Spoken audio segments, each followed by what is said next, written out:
Hello there guys, this is the Prussian Prince with another Total War Attila overviews video, and this one is going to be about the battles. So as you can see, the battles tab here, just like in Rome 2, basically you have historical battle, custom battle, multiplayer battle, quick battle, leaderboards, and replays. Let's head over to historical battle to begin with, so you can see all the historical battles in the game over here. If for instance you click on one like Cartagena, can select the battle difficulty, and you see the description of the battle over here, like a pretty cool looking picture over there, and a start battle icon, or rather button. Same thing with all the historical battles, and that is basically the historical battles tab. As for custom battles, you can see here, well, this is pretty pretty confusing interface to begin with, like if you haven't seen it before in Rome 2. But anyway, here you have the sides up here. Here is the attacker side, this is the defender side. I'm currently on the defender side. You can see that based on this icon that I am a human, whereas CPU 1, that is his name, he is a computer. I'm playing as the Western Roman Empire. If I click over here, I can switch my faction, and the AI is playing as the Eastern Roman Empire. I can also change his faction if I so wish. So I've now become the Huns, and the AI has become the Franks. You can of course add more slots if you so wish. It basically adds more CPUs, so you can have up to 4v4, as you can see over here. And you have to select the armies of the CPUs, or by default they have an automatically generated one. You can also select their generals. You can reset their armies, auto-generate their armies as much as you want, or even save their army setup and load an army setup. So yeah, there's quite a lot you can do with custom battles. And over here you see the unit roster. You have to select a general. That's your first unit. So the Hunnic Warlord is my general. You can see that he's the general because of this little star icon that is transparent. I also have a lot more units here, which are differentiated by category. So for instance, spear infantry, melee infantry, axes, bows, melee cavalry, shock cav, bow cav, and artillery. Of course, the general skill tree is over here. There's quite a few general skill trees. And here you see the funds that you have left. If I reset, I have 12,500. That is the large funds setting. And now let's look at the maps over here. As you can see, there are lots of different battle types. And here you have presets for maps, for instance, cobblestone, plains. And these are all maps that are from the campaign map selector. They have their own coordinates over here, as you can see. This one is plains, this one is woodland, and this one is Pyrenees. You can also zoom in to the battle map selector, or zoom out if you wish. You have to do this with the mouse wheel. You cannot actually click these buttons. These just show you how far you've zoomed in and how far you've zoomed out. Pretty useful. These are some filters for the campaign battle map selector, which you can turn off or on if you so wish. These are, for instance, presets. This is history. These are favorites, but I don't have any favorites. You can press this button to toggle favorites if you want. And here, this is a difference from Rome 2. You can actually type in the coordinates yourself. So this is very, very nice, I feel.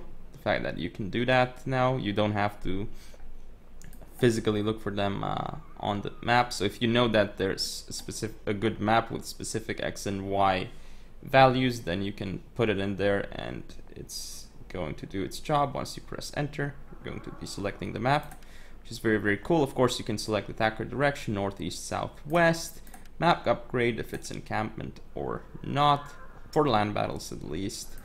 Would be of course different for other battle types. And here you have the equipment, which you only have as the defender. You can get deployables, but the AI has gotten deployables, so yeah, this is quite cool. Of course, I can't bring any deployables because I don't have units, I believe. So this is the AI over here. You have sharp stone beds, caltrops, stakes, and spike traps that AI is bringing. And let's go to the settings tab. So here you have the funds, small, medium, large, ultra, or custom. If you press custom, you can put in as many funds as you want, basically. Season, summer, spring, autumn, winter, of course. Summer is currently selected.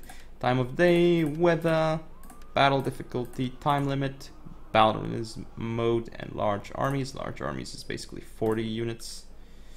Then unit info over here. Of course, you have your unit name and then type of unit over here. And here you see also the little icon portraying what it is and the tier.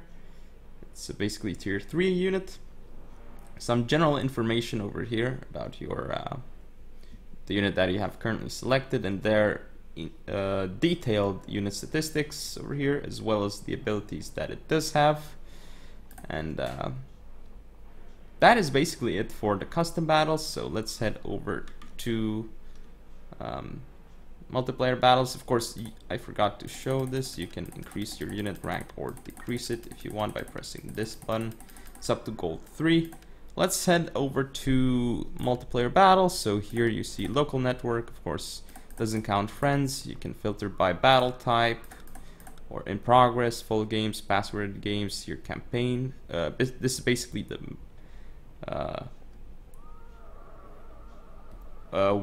where the map is located, like which campaign. It's basically going to be grand campaign. Status, game name, battle type, location, connection value, I believe, funds, and then whether you're friends or not, I think. So for the online games, let's just host a battle here. Let's see. You can of course refresh. Oh, there was something that I forgot to show. This is the spectate button and this is the join button. Let's click host battle here. And as you can see, this is a little bit different. So you can actually change themes by pressing this button, or you can drag yourself over. That also works. Still have the unit roster here, just like in custom battles. Your current army selection here, the general that you can use, whether you want to reset or auto-generate an army or not, and of course different things that you can do overall. We have let's see, so you have the maps over here. Again, you can select this, the settings as well, and the unit info. This is basically very similar to the custom battles. But now though, you have a difference here. So not only can you add AI players, you can also add player slots. That is a difference indeed. And if you add an AI player, you can of course select his army still, as you are the host. And there are up to 8 players, or should I say 8 slots in a game. So let's see, for instance, I add all these slots over here. You can see that we have wait, this is quite strange. How is it only...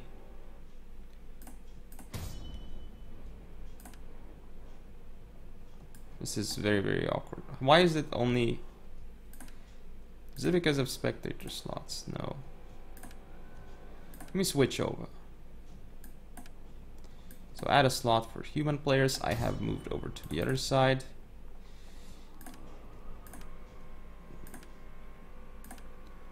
Yeah, indeed. I guess there was a small issue with the way it works over here, because there was a bug with like 3 of the slots, and alright, now it's fine. Now it's working fine.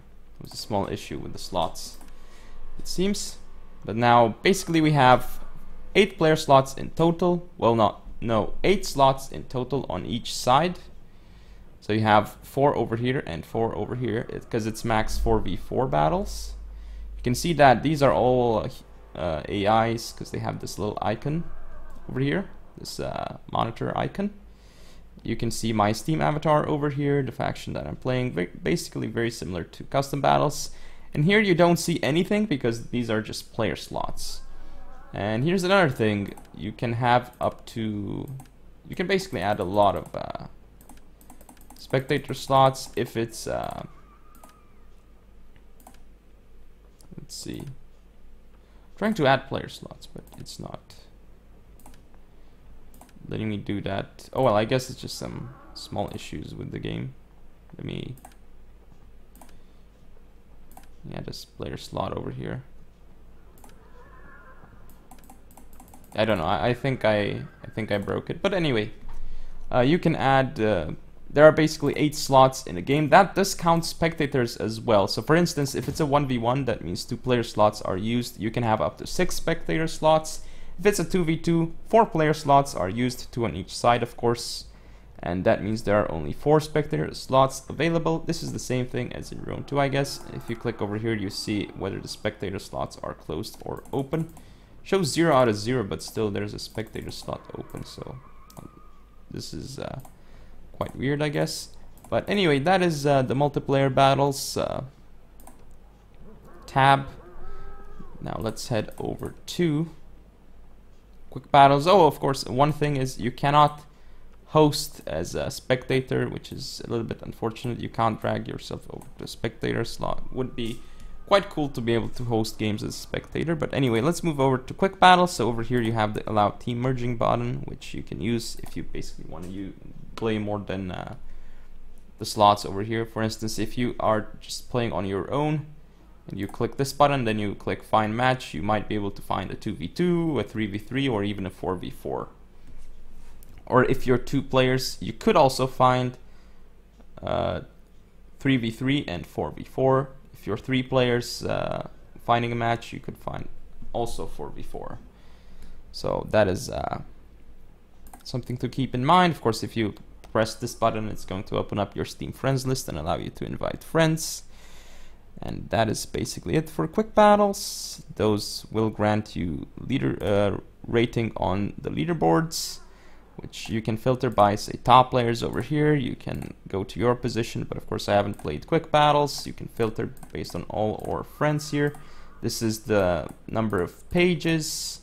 Here you have the replays tab, which again you have the autosave up top over here. These are the specific replays that you have in the folder. For instance, this one was against Oakley. It is a land battle. You can see the time it was saved at. You can see that both alliances, he's playing his name and his faction name, my name and then my faction name, and that is basically how it is. The battle type over here, it is a land battle. You can watch the replay, or you can fight the battle as well as deleting the replay itself. So that's basically the battles overview. So I hope you guys found it helpful, and if you did, don't forget to comment or subscribe. Follow me on Facebook, Twitter, and Google+. Share the video, and I shall see you next time.